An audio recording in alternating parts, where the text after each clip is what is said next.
好，来继续来看鸿海集团进前是以晶片换代工的模式来争取到美国通用汽车公司电动车代工的订单，所以来佫聘请到日本电产集团的总裁到鸿海来做电动车的带头。新年新气象，鸿海今仔日起股开工，因的董事长带领着员工拜拜，要讨一个好彩头。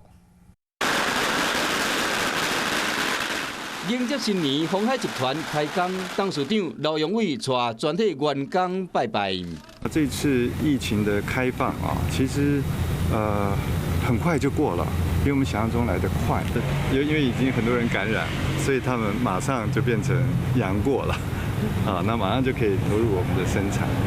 富士康的营运恢复正常，鸿海要拍电动车市场，佮找前日本电产集团的总裁关润做鸿海新式的电动车策略长。关润伫日本汽车产业经营37年，伫日本电产更加是主要咧推动汽车莫大业务。刘永伟希望讲伊的加入会使为鸿海伫电动车布局加添战力。我就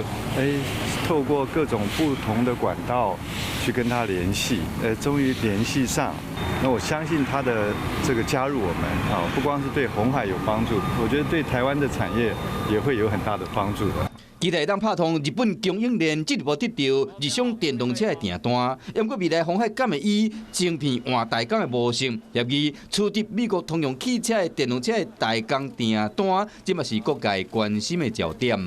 有事没事赶紧转开华视，还没有订阅华视的 YouTube 频道吗？赶紧按赞、订阅、开启小铃铛，我们华视 YouTube 见。